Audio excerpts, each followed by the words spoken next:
Afternoon, everybody. The time is now 4 p.m., so let's go ahead and call to order this meeting of the Hendersonville City Council.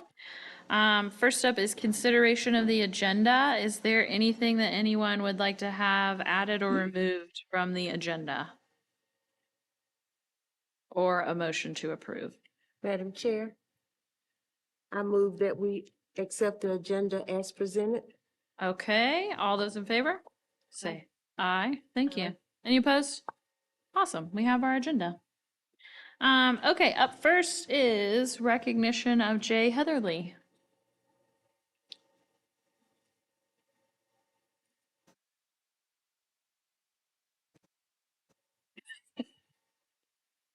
Sorry, Jay. I forgot I was doing this, so I had to pull my laptop. If you don't mind holding this.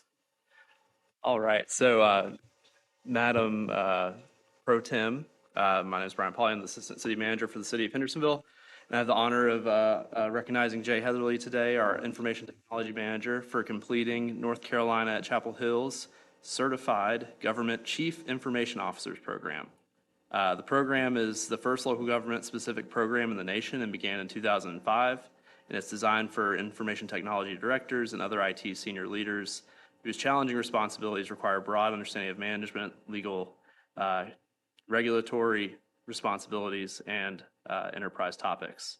The course is approximately 240 hours in length, and Jay has been attending this course over the past year. And we really appreciate Jay for attending and expanding his leadership with the city. He's one of 40 local government professionals that graduated from the course this year. So if you would, join me in recognizing Jay Heatherly.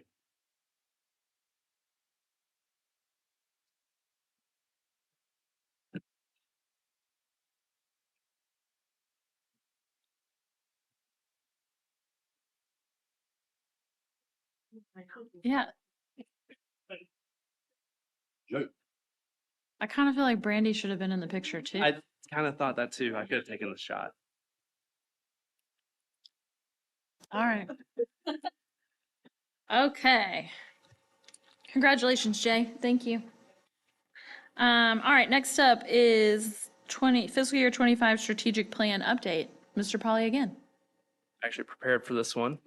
So you can pull up the presentation. This year was the first year that we actually formally adopted a formal strategic plan. We've been doing this for many years, and we've been putting the pieces together of what a strategic plan looks like. But I would say this is our first formal year of really having very specific goals developed by council. We've had goals developed from staff and other folks within the organization that tie up to the vision and mission of the city of Hendersonville City Council. But we worked really hard this year on incorporating this as our kind of guiding light for staff direction this current year. So what we wanted to do today is review and update the public on the FY24 goal status. So everything that happened from July 1st, 2023 through June 30th, 2024. For each goal area, we'll be brief. I'm not going to read each one because we talked a lot about that in March. This is kind of what happened from March to June and giving you all an update on that. And introduce the FY25 goal areas and what is expected to be done in FY25 now that we've adopted the budget and have the resources to do it. So why strategic planning, right? So what's important about strategic planning? Why do we want to do this as an organization? When I was at the budget conference earlier this month, I had the great opportunity to hear from Jamie Valvano. She was our keynote speaker, and she talked about Jim Valvano's life, her father, and just everything that he lived about. And it was talking a lot about inspiration and how to bring your life fulfillment and things that you want to do in the future.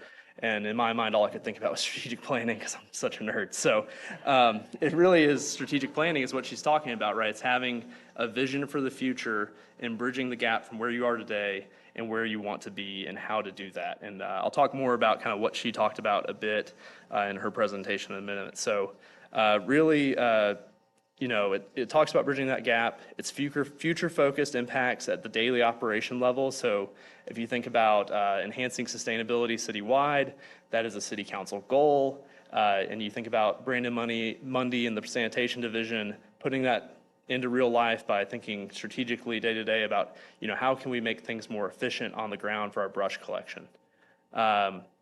talking about leadership that reverse engineer long-term aspirations to impact day-to-day decisions and operations on the ground. So your city manager bringing goals of the city into day-to-day meetings with staff, and avoiding short-termism or skeet shooting from the dais, what's just flying by, actually having some vision about where you want to go, and not just checking a box. And this is, we're not going to shortchange decisions, trying to be penny wise, but in the short run, and hurting ourselves and the taxpayers in the long run with something that might be more expensive with decision making. So what does strategic planning look like? What we have here is a vision, mission, and value statement, your organizational focus areas, goal areas, and really what we're going to talk about today are the goal tracking, but the other items that feed up into the council's direction day in and day out. I'll dive into this a little bit more from the values perspective. We adopted values, I think, in 2021. And this is really helpful because we had a great vision and mission statement about what we want to do, but really how we do business are those value statements. And City Council has those briefly displayed up here on the left in the City Council room, but that's really driving how staff goes about our business day to day. So we have a lot of these big pieces in place, right? You have your focus areas, very broad based, but getting a little finer tooth, right? And what we worked on recently is goal tracking. And so I want to talk a little bit about that. From a strategic planning standpoint, what we preach for staff in the city of Hendersonville is a human-centered design mindset. So that's thinking about what does that mean for the customer, right? Not necessarily what's best from our perspective, but what's best for the citizens and what's best from their perspective. So an example that I like to look at related to this is the user interface for a designer, right? So wow, look at that lovely mobile, it's great, but really the customer's view of what's happening isn't the best. So that's not how we want to do things in the city of Hendersonville. We want to take more of like the Heinz ketchup bottle approach. Great ketchup bottle, it's worked for a really long time, but they don't rest on their laurels. They want to make things better, and they think about what's going on with the user when they use this ketchup bottle, and they create something much better for the customer. So that's how we are taking all this information. This is one of our baselines of how we operate as a staff. Of the 4 areas, departmental plans, the budget, KPIs or key performance indicators, measuring what we're doing, and goal tracking, I'm going to briefly touch on the first 3, and then I'm going to update you on where we are on our goals. So departmental plans, we have a bunch of these. These should all roll up and be cohesive with the overarching vision of City Council and the public, right? So we've got a fire department strategic plan. We've got a bike and pedestrian management plan. We have greenway master plans. We have sewer collection plans. We have the comp plan, a very big plan, right? Very important plan, but all of these things should be working together under that singular vision and direction. So that's a big part of strategic planning and your goals. The budget, so allocating resources to achieve your goals, is extremely important. It's a process we do every year. And KPIs, so key performance indicators. So what you see on this screen is one example is our pavement condition index. I'll talk a little bit about that tonight in our goal updates, but this is assigning grades to every single street within the city. You can see up here, 4th Avenue West has grades of 74 to 60, with really 80 being kind of the benchmark we're aiming for. So really, how do we measure ourselves at achieving the goals City Council and the public are setting out for us? An ISO Class 1 rating for the fire department is another typical KPI. And you can even look at awards, certifications, and recognitions. So our IT manager getting certified in a chief information officer class, or our police department doing a building trust campaign with the community and being certified for that. So those are the types of things that we're categorizing in the KPI category, and we're tracking and trying to make sure we're presenting to the public. And then lastly, specific goals. So this is what we worked a lot on developing. Over the years, we've had goal development, right, in our workshops. They've been pretty narrow. It's been like a list of 3 to 5 things, and that's been what we've focused on at executive leadership level of, build a new police department, 7th Avenue streetscape, things like that. We've really taken the time to expand this and try to make sure we're encompassing everything the city wants to be doing. So at that March 15th meeting, we updated those goals, and you can see the goal areas ranked 1 through 10 there. So we'll go in and we're going to talk about these specifically.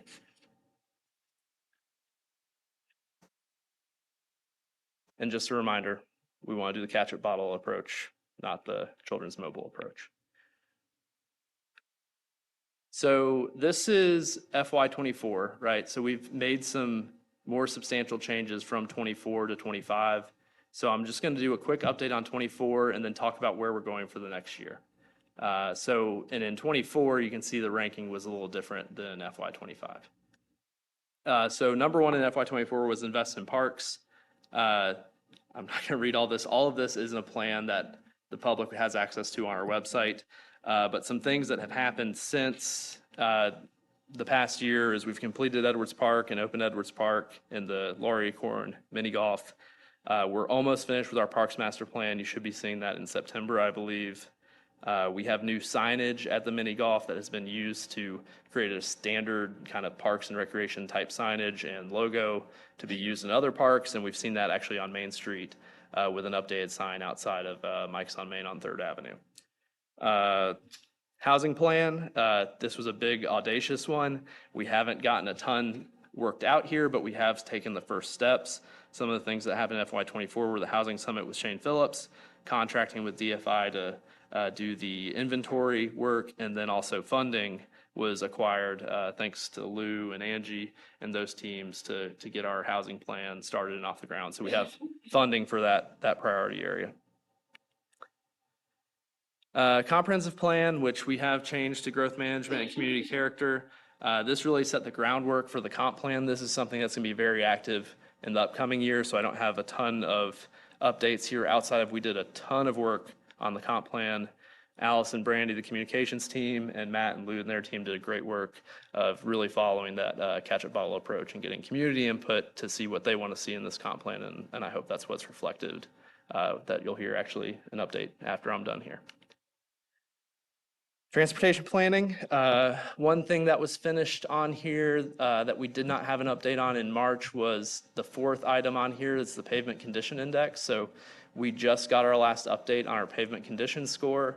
The current average score is 73.92. So that's a 4.1% increase over the 2018 rating, which was 71. And in 2013, it was 69.3. So we've been making steady progress. One thing I'll talk about in the FY25 section is really penciling in, how much do we want to be improving every so many years? So we've improved about 4.1% over a 5-year period. And I believe we'll probably, I'm looking for Brent, have a presentation on this at one of the workshops in the future of the results of this study. Y'all, kids in the class good here? Okay, thank you. And then also, we are using on-call services for traffic impact developments for the city to represent us on considering developments within the city. I'm going to skip over quarter-cent sales tax. I think we all know the importance of it, yet the little movement we've had. Can we send letters every year? We can send letters every year. Can we send another letter this year? And Yes, Ann. Yes. clear direction. Thank you. Uh, Everybody okay with that? We had to send that to our delegation, just continue, send it to, Just keep one there. yeah. Every year. Put it on the list for every year. yeah. Got that one. Actually, you can send a resolution every year and, yeah. So Can we do that too? Yeah. Can make it happen in the budget every year, honestly. Yeah. Number 6 was COLA and merit, keeping employees moving up the grades and increasing COLA. So we spent a lot of time on this, talking about living wage during the budget process. The city council, to their credit, adopted a 10% COLA for frontline workers through the direct COLA and career ladders, and 5% for all other employees. We continued our discussions on how to keep up with a living wage. And then we also talked about career ladders, and we have implemented those in all operational departments within the city. So we have completed those. You'll see some updates for FY25 on that. Number 7, boards and volunteers. We did host 2 appreciation dinners, and we clarified board roles through the adoption of the tree ordinance. So those things did occur this past year. ESB and tree board, we accomplished all those goals from exploring merging boards to the clear focus on sustainability in the comp plan, from protecting natural systems, open space and preservation, energy efficiency and usage in facilities, preparing community readiness plans, reducing carbon footprint are all part of the implementation strategies of the comp plan. And I would just say also on the sustainability side, we are very close to completing a fire station that has a plethora of sustainable measures included in it, from solar panels, the more flashy, to permeable pavers, to large cisterns for washing trucks and efficient appliances within the building. So we'll highlight that more in the future. We did finalize the sustainability plan, which council adopted in June, I think. And we did adopt the tree ordinance, so we did complete all of those goals that were laid out for FY24. Tree canopy was a goal in FY24, and we did increase the neighborhood's budget and events, and the tree budget was increased. That, for reference, back in fiscal year 21, the tree board budget was about $16,000. Today, it's about $55,000. So we have increased that budget pretty tremendously, and in the adopted budget, we created fee in lieu districts for the new tree ordinance. So any money that comes in as a fee in lieu will go into its own dedicated fund that will then be used for tree plantings in the future for the city.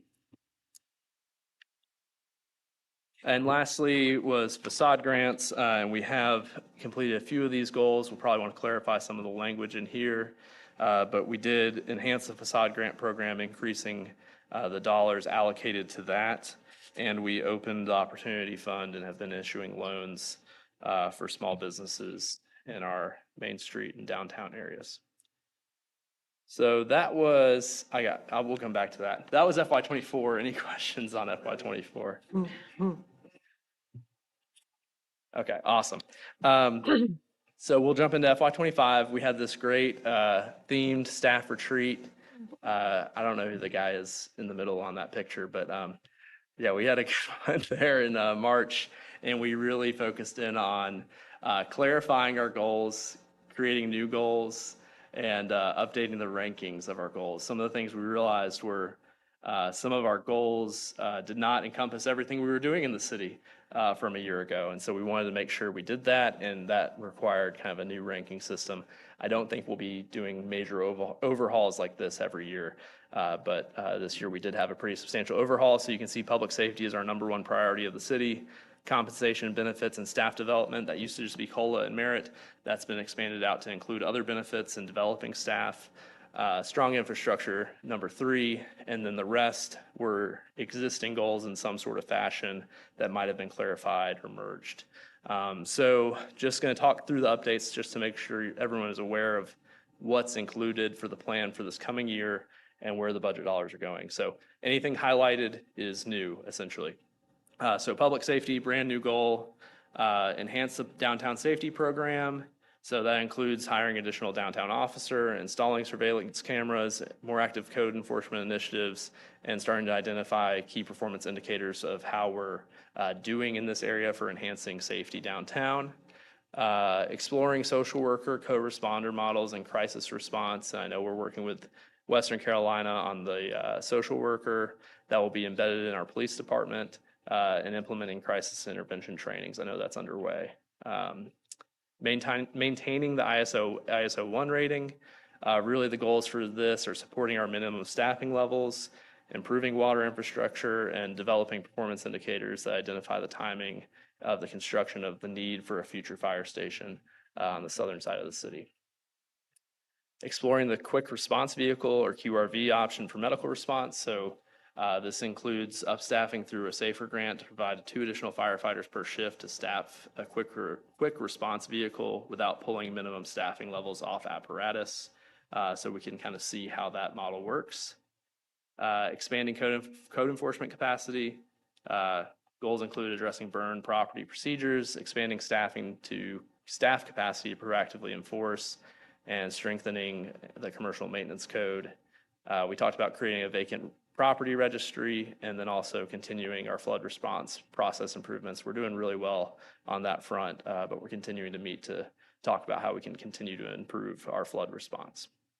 So that was a brand new goal, a lot of new stuff. That's what we got for FY25, and we're going to come back and report on where we are on all these. Brian, just a question. Just to clarify, we say downtown, we have a police officer for downtown. That's 7th Avenue, everything, That'd right? be 7th and Main Street. Yeah, because I keep being asked why. And we just have to somehow make sure that people understand.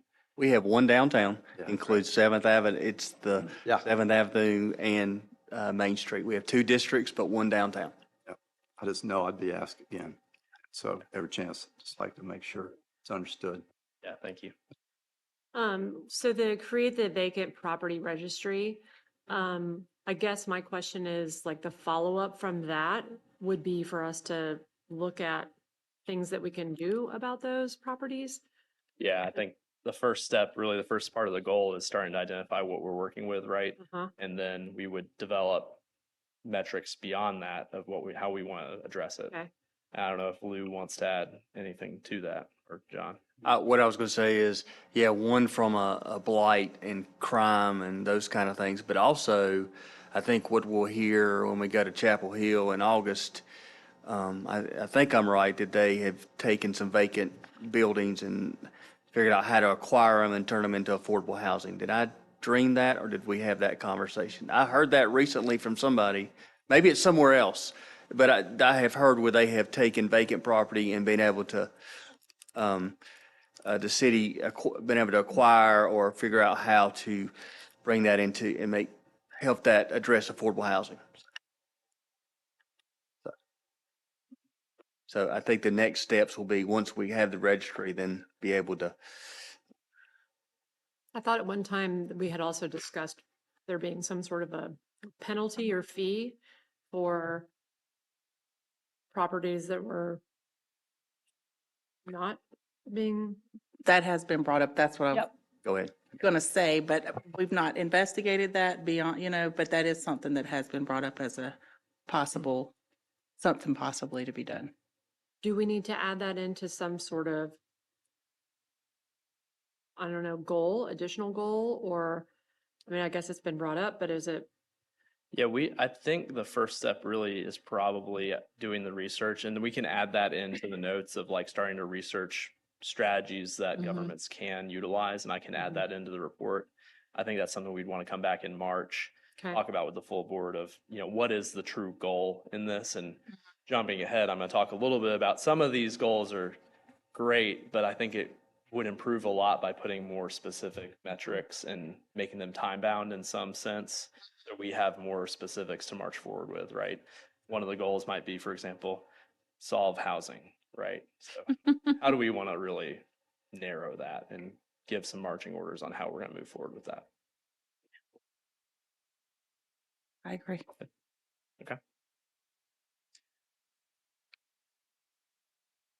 So this change from COLA and merit, this is compensation, benefits, and staff development, some things we heard in the retreat and through the budget process. We're continuing to find ways to increase the 401k match, currently at 2% for staff. Implementing the new performance pay program. We have a training of that this year, and exploring daycare assistance options for staff, which includes studying varying daycare support models, their pros and cons, partner agencies and other organizations, and identifying funding strategies for how that might move forward. Those were the 3 additions to this area. Strong infrastructure, completely new. You've got a lot of things on here. These are kind of the high priority items. There's a ton of items we're working on, right? But these are the ones that have risen to the top that are worth tracking, right, in this city council strategic plan.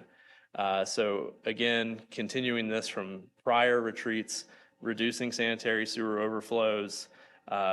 Big goal of this is ensuring performance indicators for our inflow and filtration crews, utilizing our collection system master plan to guide resource deployment, and completing improvement projects at the headworks of our wastewater plant. Those areas, including the Mud Creek Interceptor, will tremendously improve sanitary sewer overflows in the city, and we've made good progress on that, especially with the Clear Creek Interceptor as well. The second being expand the water treatment plant to 15 million gallons a day. Goals include completing the design, bidding, and construction of the expansion, and issuing a revenue bond to fund the project. I think we're well on our way there. I believe I'm getting some nods from Brent. Continue treatment, distribution, and collection master plan updates. So this is a pretty broad one, but for FY25, that specific goal is updating the collection system master plan. So our wastewater collection system is the update this year. Every year you all, since we have 4 plans and we do them every 4 years, you get to get hit with the multi-$100 million need for our utility every year. So we'll be doing the wastewater one this year for you. Dedicate funding for stormwater master plan projects. Goals include continuing to finalize the master plan and identify priority areas that we can then start creating a revenue model to fund major capital improvements in our stormwater program. Complete investments and preservation improvements at City Hall. So we've been working on the first floor of City Hall, and that is close to being complete, but we also have funding allocated and are close to bidding a project to improve and preserve the exterior of City Hall. So doing a lot of improvements to the roof, the stairs, and tuck and point of all the mortar and brick on the building. Identifying a plan and funding sources for the ADA transition plan we heard. So we wanted to add this on here. We know we just heard about that. But really this year we need to start identifying funding and execution strategies to address that massive need that we heard about at the last meeting. Some examples of this might be, go from 170 trip hazards per mile down to 160 trip hazards per mile within 2 years, something like that. So we'll be working on that and bringing that back to you in March. Another one along those lines, so pavement condition index, this is just a placeholder, improve 375,000 square feet of street conditions annually through 2028 to improve the PCI score by 5%. So this is an example of what we might consider coming up for the March discussion.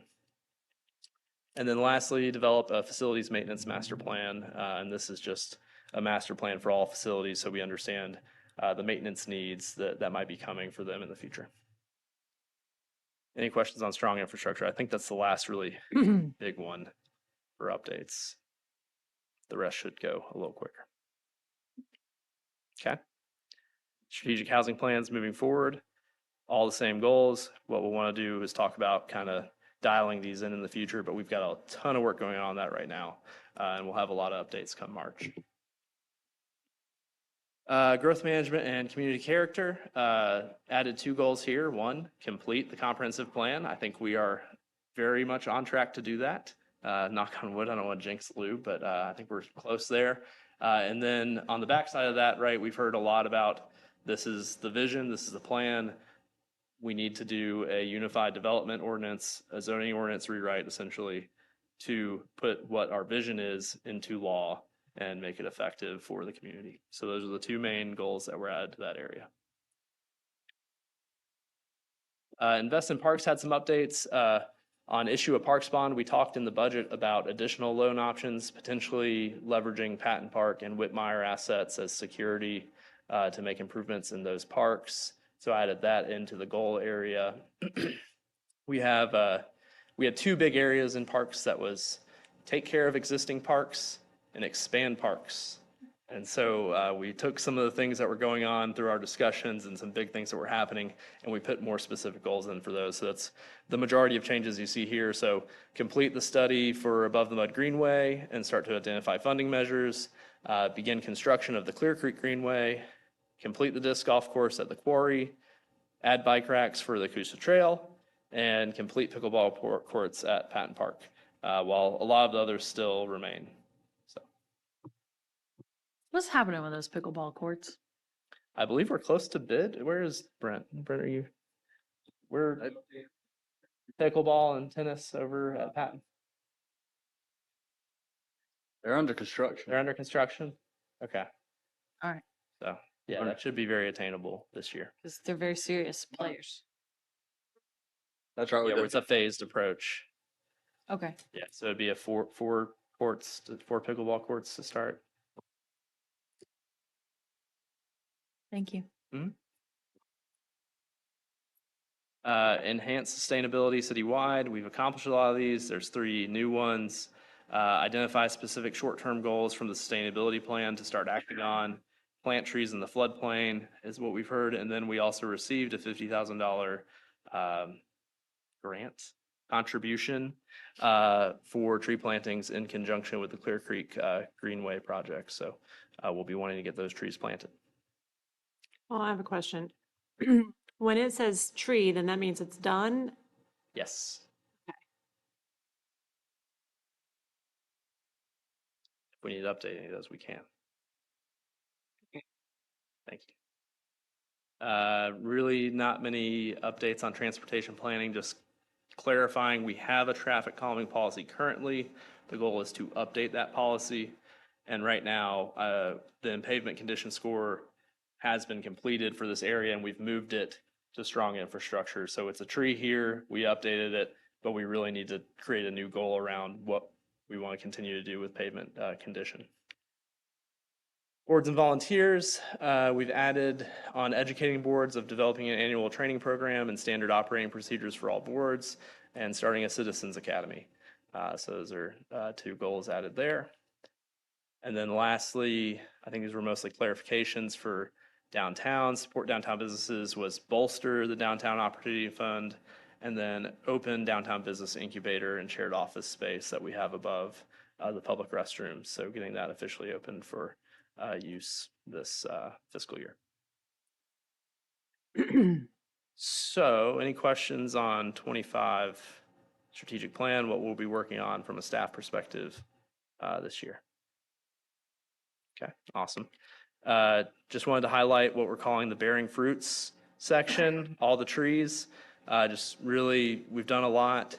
Edwards Park, ADA, mini golf, pavement condition index, paving South Main Street for bikes for the Augusta Trail, developing career ladders, facade grants like the one at Rudy's, the old Queen building there, all the Tree City stuff we've been doing, and the board dinners. Just wanted to highlight some pictures from everything that staff and this board have accomplished over the past fiscal year and those things that are bearing fruit in our community.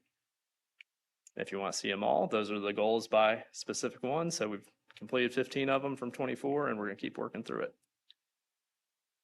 So next step. So this will be cyclical every year. So every year during the fall, through council conversations and other avenues, we will be seeking community input to kind of kick off the budget process. That's how I look at that every year. In the winter and the fall, we'll be doing goal refinement. So some of the things I talked about from SMART goal approaches, right? So improve and expand parks, a bit broad for us. We really want to bring that into focus of beginning construction of a Greenway project. So we'll start really refining some of the goals and sub goals to bring back to City Council for your approval. The council retreat every year in February or March of 2025. So we'll review the goals with you and get any clarifications that need to occur as we're developing the resource allocation in the budget. June 2025, we will hopefully be adopting a budget and allocating resources for the FY26 plan. And then I'll be back here in July of 2025 at the workshop to talk about what happened in 2025 and where we're going for 2026. While all this is happening throughout, we'll be tracking goals, we'll be updating performance indicators, we'll be building the budget, and we'll be building different plans, and we'll also be celebrating our accomplishments along the way. So just wanted a reminder of the ketchup bottle again, but really a couple key things. Citizens that might be in the room or watching online, we have a lot of great information on our website. If you go to the Hendersonville ArcGIS Hub, you can look at things like tracking where the residential garbage trucks are, see where downtown parking is, a citizen report a problem app, and then also on the hendersonvillenc.gov/budget page, you can look at kind of like our housing dashboards, our budget dashboards, where your money's going, things like that. There's a ton of good information out there for citizens. And then lastly, we have the strategic plan up on the website now. So we'll actually have like a formal document that we'll provide every year to the city council and anybody from the public who wants to look at it. But at that point, I am done and I'll take any questions you might have.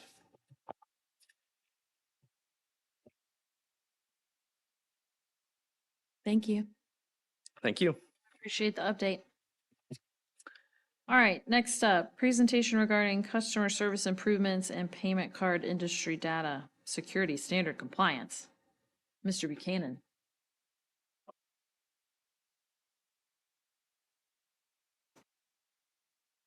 Good afternoon, members of council.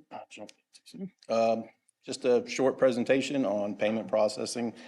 Some of the changes we've made over this past year, some of the things we're working on.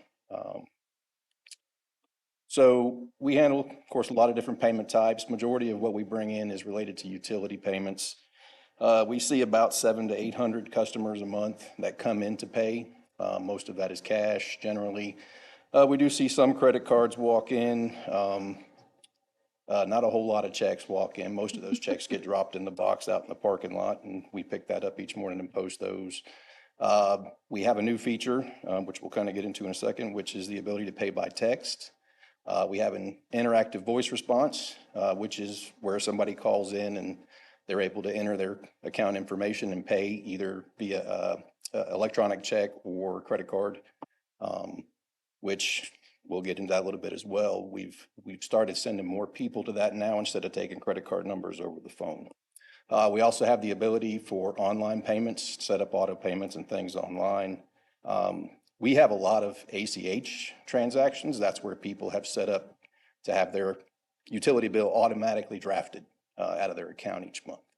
And then the online banking direct, those are payments that come in from customers' banks where you set up your bill pay online and then you schedule it to go out or you wait and enter it each month to pay it.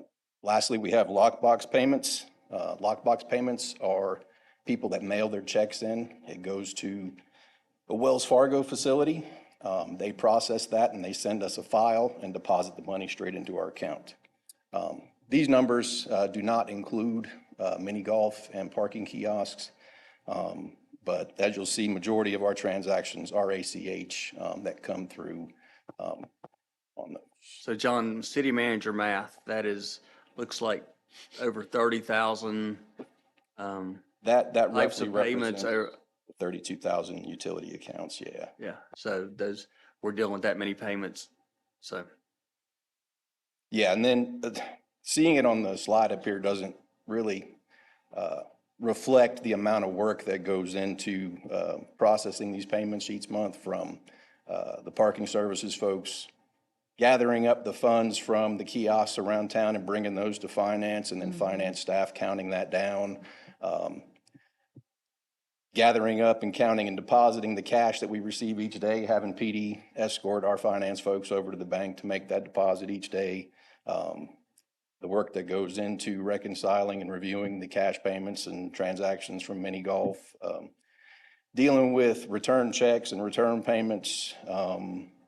We had a couple customers last week that mistakenly overpaid their utility account by about $4,000.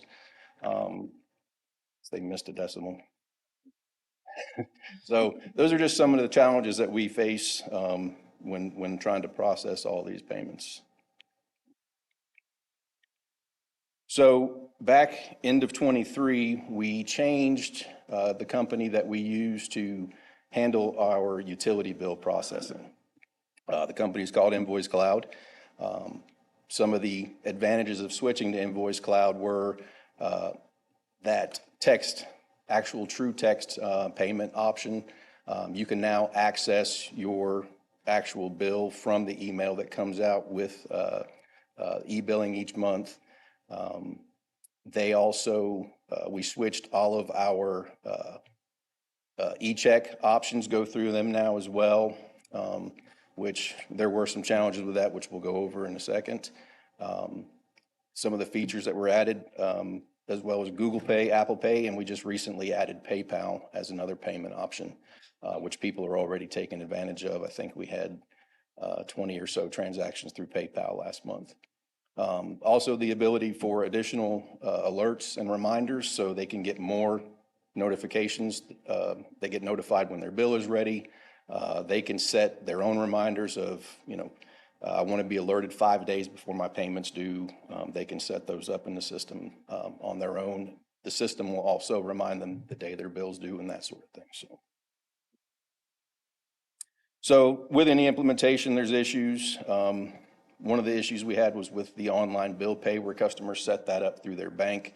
So there's another third party that sits between the banks and the companies that are receiving the payments. We were already doing online bank bill pay, and we were set up to receive the electronic payments through them. So for whatever reason, when they were transferring that over to Invoice Cloud, they gathered our original information of when our account was set up, and they started sending our payments to the old PO box that we used to use like 12 years ago. So people's bills weren't getting paid. We had a few customers, we had issues with that. We were able to get that resolved fairly quickly.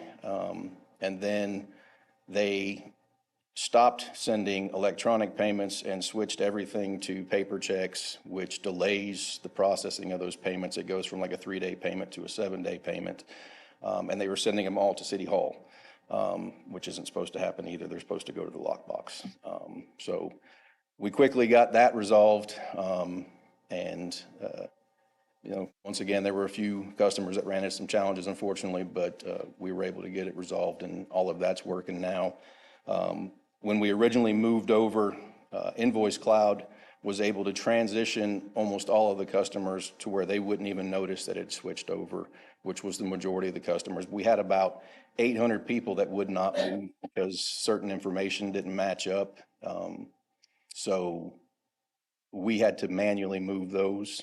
And then there was a small number of customers, for whatever reason, they just would not move at all. We couldn't, it wouldn't send them an e-bill and it wouldn't send them a paper bill. So we were manually processing and sending them their bill each month. But as of last month, all of those issues are now resolved as well.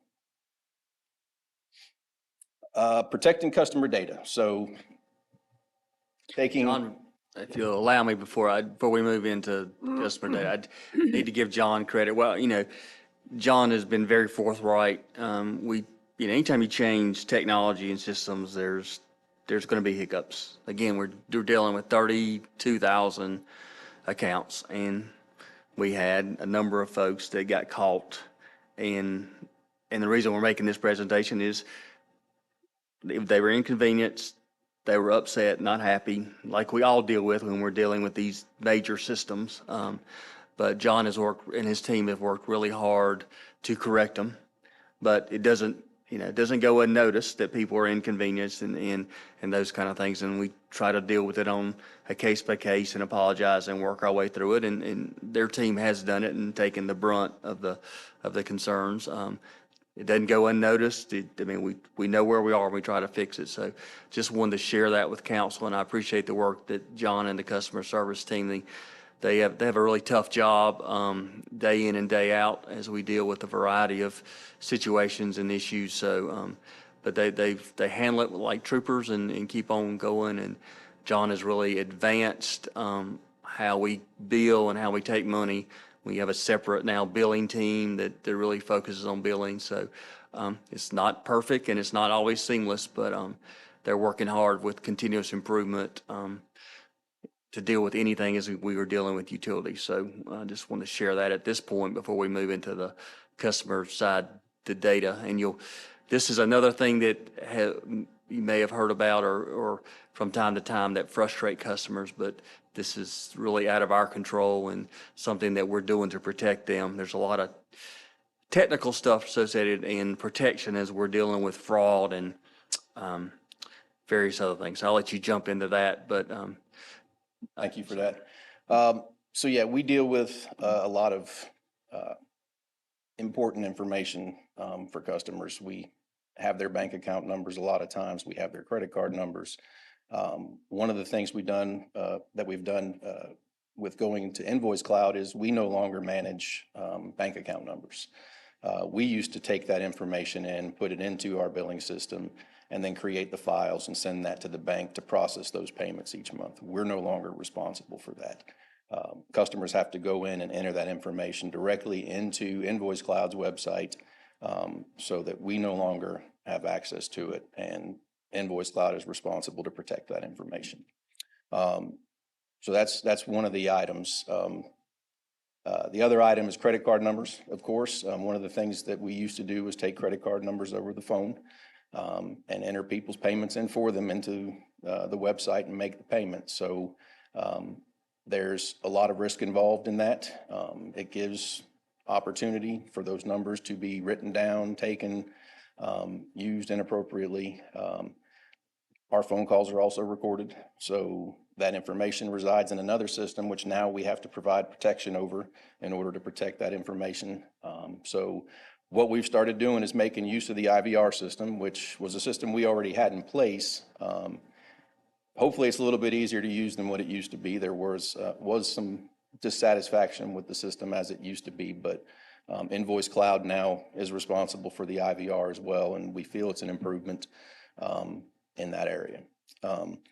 PCI compliance is standards that are set out by the credit card companies about how we are supposed to protect customers' credit card information.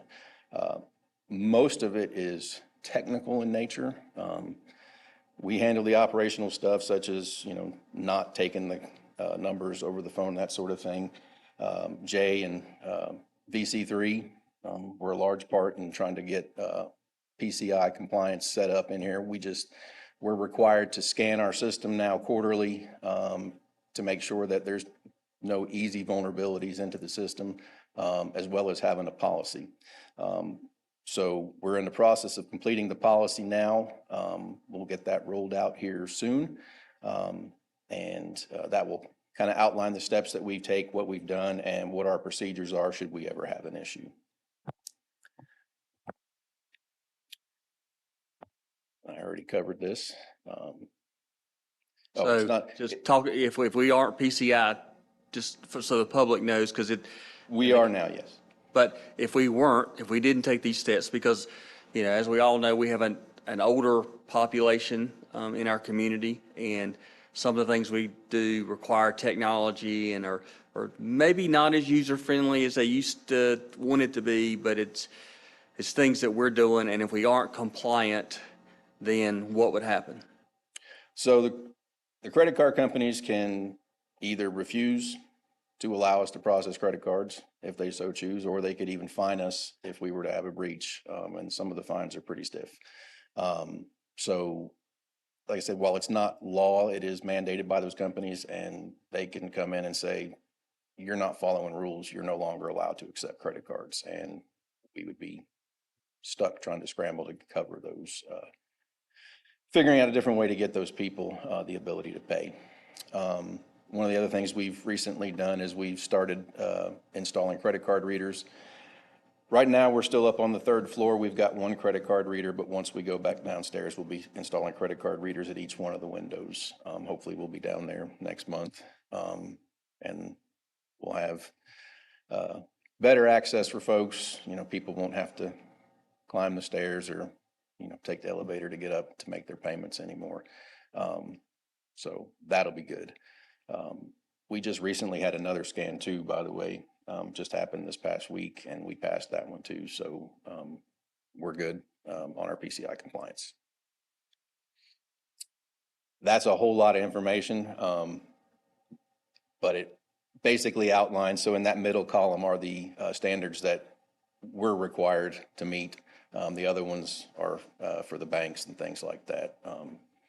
Most of that stuff I do not understand. That's all in the IT realm. So has to do with firewalls and encryption and all that stuff. So future, like I said, we did just get PayPal added just recently. Right now, we're also looking at the ability to allow people to make payments at other locations, other companies. So there is a product, it's called bill-free pay, I think is what they call it. But you can make your payment at Walmart, CVS, Dollar General.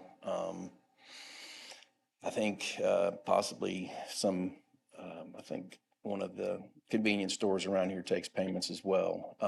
So there would be a fee that those retailers charge to take the payment.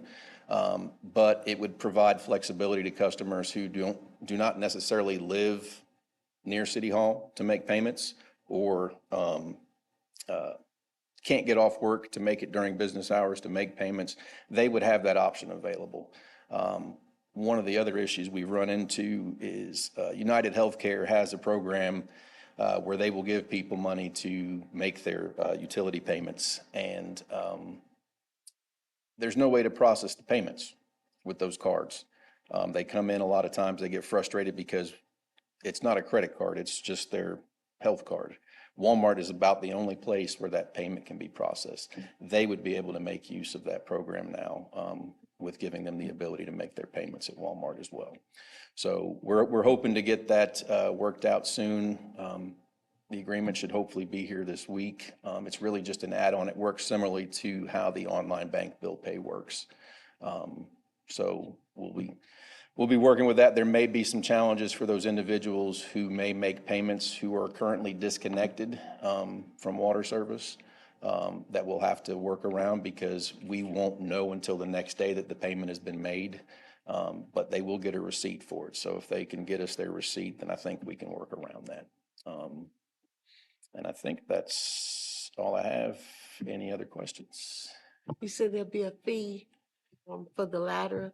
We go into where they can pay their bills at different locations? Yes, So that fee will be passed on to that consumer, correct? yes.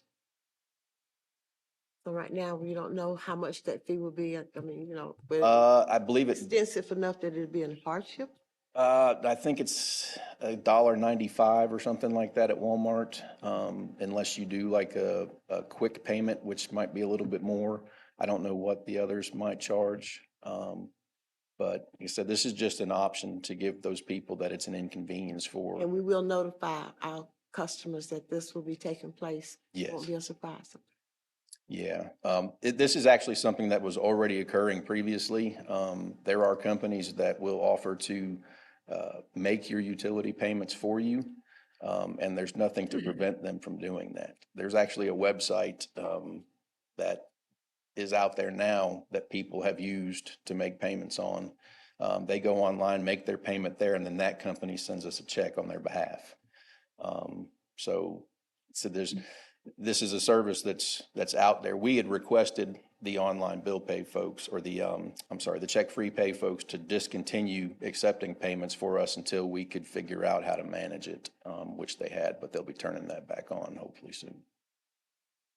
And that's just one of the 7 other ways though that people can pay their bill. Yes. So there's still lots of other options. Yeah, we wanted to try to make it more convenient for people out in Mills River, Etowah, who don't necessarily want to drive all the way in.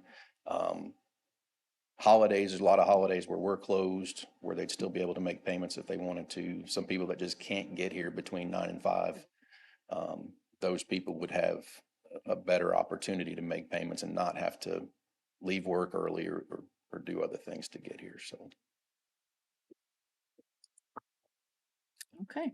Any other questions? Thank you. Thank you. Thank you, John. All right, next up, Gen H Comprehensive Plan Revised Draft Presentation. Okay, good afternoon, Council. Good to see you all. We'll keep this short unless you have lots of questions, but we've added this wayside point on the route to the adoption of the comprehensive plan for one more opportunity for you guys to give us some direction or feedback as it relates to any last-minute revisions, tweaks that we need to make to the plan. I'm going to go over the nature of the revisions that we have conveyed to the consultants since the draft plan was released on May 31st. It's been under review by yourselves, elected officials. It's been under review by appointed boards, by staff, by the general public. And through that process over the last month plus, last couple of months, we've put together a series of revisions that will be coming back to you in a final revised draft that we are expecting to receive tomorrow morning, and it'll be in your packets for your August 1st meeting. The nature of the revisions are kind of fall into a couple of buckets. They are non-substantive. They are improvements to the plan in the nature of, removing punctuation errors or misspellings, putting a finer point on information that's being conveyed, but not necessarily changing the underlying information. Inserting some additional information that may be more timely, such as adding information about the strategic housing effort, making sure that the tree canopy assessment that was done is reflected in here, things of that nature. Updating information. So some of the things when the plan was first being put together in the fall, some of the background information that was being put together, things like the pedestrian plan had not been adopted yet. Now it's the walk-in plan has been adopted. So making sure that the plan reflects that adoption date. Those types of feedback. And then, of course, Downtown Advisory Board and Planning Board have weighed in as well, and so incorporating their feedback. So those are the type, and a lot of it, labeling maps, making sure people can feel oriented when they're looking at some of the images, things of that nature. But it doesn't necessarily change the main content or the main message that's being conveyed. The changes that are more impactful really relate to the future land use map. And so I want to go over those for you. The first thing we're doing is removing the large activity center symbols, those circles that are overlaid on top of the other character areas. Those were leading to some confusion. And so we found that it was just simpler to remove those. And we're going to create another map. There'll be a new map added to the plan that you haven't seen yet that'll really just reflect these intensity nodes where we are trying to concentrate growth. And they're really centered around our mixed-use commercial hubs. So that is how we'll resolve that, and this map will, as a result, look much cleaner. The second item is adding or converting some multi-generational living to neighborhood center at the intersection of 191 and Blythe Street, where we have some existing neighborhood commercial zoning. Taking some of the neighborhood center designation and converting that to institutional on the south side of Asheville Highway between Fleming and Justice. Converting some of the institutional designation around Oak Street on the north side and south side of 64, where we have some market rate, naturally occurring affordable housing and some subsidized affordable housing. To protect those neighborhoods, we want to pull back the institutional and put the MGL, multi-generational living, in its place. And that is a result of listening to feedback from the community. And then a strip of property fronting 4th Avenue that was designated as downtown, we are converting to multi-generational living so that residential character is retained. That was just a heavy-handed change there that we're scaling back. And then around Lenox Station in the intersection of the Yakusta Trail and Whitted Street there, to the north of the Yakusta Trail, we're proposing some of that vacant land be included in the neighborhood center, and some of the property to the south that's single family in nature and not as well interconnected to our main street network, that those be converted from neighborhood center to multi-generational living. And so that whole neighborhood center will kind of shift up. And creating a transitional strip of multi-generational living coming off of Chadwick and running parallel to Spartanburg Highway to be a transition between the family neighborhood living, which is really a kind of a primarily single family and two family neighborhood district, and the or mixed use commercial that will run along Spartanburg Highway. Yes, ma'am. So the one on Chadwick specifically, what is roughly the percentage of commercial properties on Chadwick? 'Cause isn't it mostly all commercial? The north side is primarily, and then as you get around the bend, there's some single family on the south side, or actually some new single family that's going in, some existing single family. And as you curve north, there is some mobile homes, manufactured homes, and then as you come around, then the opposite side becomes more commercial. Okay. So there is kind of a difference in character from the north to the The south. Spartanburg side is pretty much, is all commercial. Yes. Okay. And you kind of get into the neighborhood a little bit with the Spartanburg, the north side remaining commercial, but the other side having a little bit lower density. And then now, of course, at the corner at Greenville Highway, we've approved some multifamily there. So, and that's reflected already. And the change with the hospital area, Yes. I guess, how many, I don't know, I don't have like an updated map. So is it, how many blocks is it? Or is it, what's being affected exactly? Yeah, so we have a map that's a draft of what this would look like that we could pull up, but essentially it's on either side of Oak Street. The west side of Oak Street and then the block adjacent to that as well, up to Ninth Avenue. And then this portion here is essentially that, the housing authority properties that are on Oak Street. So it's essentially one block right there in the center. Yeah, I just know there are some people and residents that live in that area that have been interested in selling their properties for many years to the hospital Sure. or to to Wingate. And So- so, Yeah, this wouldn't prevent that necessarily. What it would do is somewhat shift the burden to it being a decision that city council makes. So this map could be amended. You retain the decision-making on a rezoning or not. This does not stop you. You could rezone property that's inconsistent with this map. And by doing so, it would amend this map in effect. So we can find things inconsistent with a comprehensive plan because things have changed, scenario is different.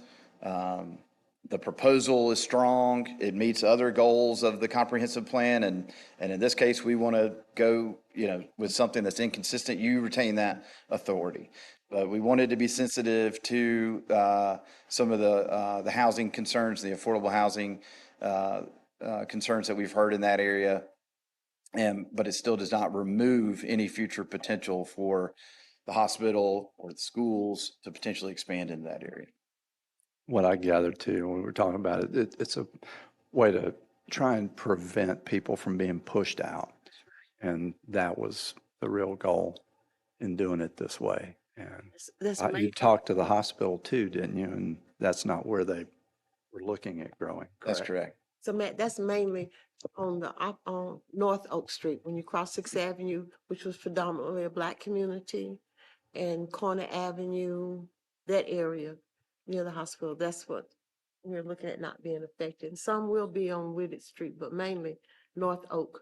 Once you cross 6th Avenue and go into over there with Two Fast Pizza, that was a predominantly white community. We were mainly did not want the individuals on North Oak to have to go through any type of gentrification.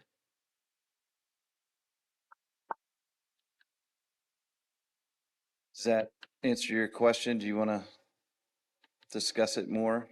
I mean, I think mostly it does. I understand that concept, but I guess I just like, if somebody was feeling like that, I mean, if somebody in that neighborhood was relying on that to be kind of a retirement plan for their family, like we're going to sell out, could that negatively impact their generational plan for their family to sell that property that would then bring them money? So you want to talk about the hospital conversation? Yeah, so we had a conversation with the hospital, and met with them, and there have been people that have approached the hospital. And the hospital at this point is not necessarily interested in that neighborhood, but this would not prevent them from selling. It's basically what we're doing is a check and balance, that instead of saying, yes, it would be institutional, it would be, okay, you can, if you want to buy it, you would go to the city council, and the city council would then make the decision to amend it or not amend it, depending on, it just gives you that check and balance to protect that neighborhood. But it does not say that it couldn't be used for institutional purposes for Wingate, or, I mean, it just, it's one step that they would have to do that provides a little bit of protection for that neighborhood. Did I explain it? In terms of kind of potential for that property, right now, it's single family, it's R15. It's very limited to single family uses. By even changing it to the multi-generational living, there are, some advantages to that versus what our current zoning allows. So we're not devaluing that property by doing this. One last one. This is up around the interstate. We had some multi-generational living right there, right near the interchange at 64, and we felt like that needed to have a mixed-use commercial. It's already commercial, and so we wanted this future land use designation to reflect the current land use and anticipated future land use. So that's another change. And yes, with that, this changed, updated map and the revised plan, you guys can read all the way through it again by next Thursday, once you receive it tomorrow, and we can talk about it more then. But I jest about reading it all through again, but I hope you can feel confident that the nature of the revisions have been, based on feedback from the folks that you've appointed to boards, folks from the public that we've listened to yourselves, and that for the most part, it's just been improving the document, the clarity of the document, and not necessarily the substantive changes, any substantive changes. The substance has really been what we've built from the beginning, through our community engagement and through the process that we've worked towards. And so hopefully there's a lot of confidence in that. So any other questions from me? And Matt, just to reiterate, the feedback that's been given through surveys and the public and those kind of things have been passed on to the consultant and taken into consideration, and will be in the final document where appropriate, right? That's correct. Yes. Are we getting printed copies again, or are we just getting them PDF? Or for next Thursday. I don't know there's enough time to print them. Okay.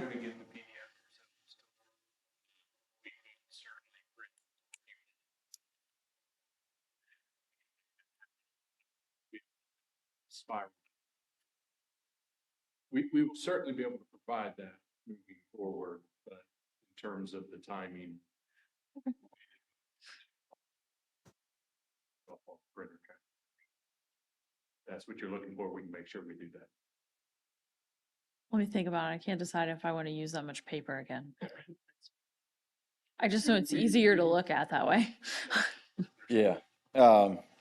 So our intent is to get the version tomorrow, upload it to the city's website. The link that's in your packet will then, that is, a link that goes to a website. Now that website or web page will have a new link at the top.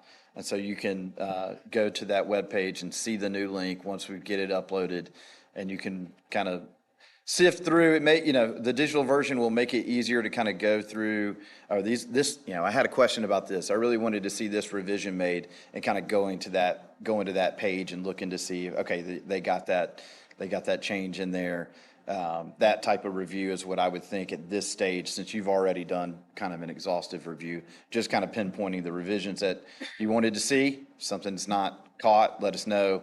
But then a full-scale, printing of the final adopted document, that's definitely the plan once we have a formal adoption.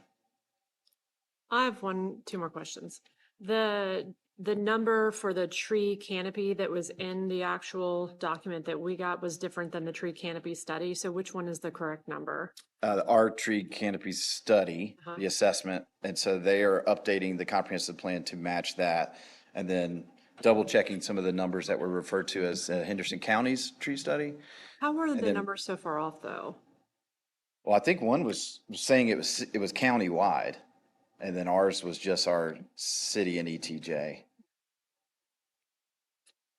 But yes, that whole section was highlighted as needing attention and And really also, being reordered. and also, never mind, I'll hold that comment for now. Thank you. Well, we'll have, the city council has asked for data regarding floodplain and underdeveloped property. We will have that map available. It may not be in the document. Oh, it's in the document, so it'll be. There'll be updated information related to land supply with an additional kind of call out of constrained properties. That's right. So it's not just vacant and underdeveloped. It's, it considers the impacts of environmental constraints on those properties and the developability or lack thereof as a result. And the map's pretty clear, showing where the floodplain is through the city. You could get a pretty good visual idea of how much floodplain we have in the city. And it's separating out city versus ETJ, Yeah, That's correct. which is good. But even like that combined number was like, wasn't it like roughly 30% of the available land was in floodway or floodplain? Sounds about right. Yeah, it varied slightly between the city and the ETJ. I want to say it was ETJ between was higher, right? 25 and 30% was constrained, i.e. had properties that had some amount of floodplain on, not necessarily entirely in the floodplain, but impacted in one way or another.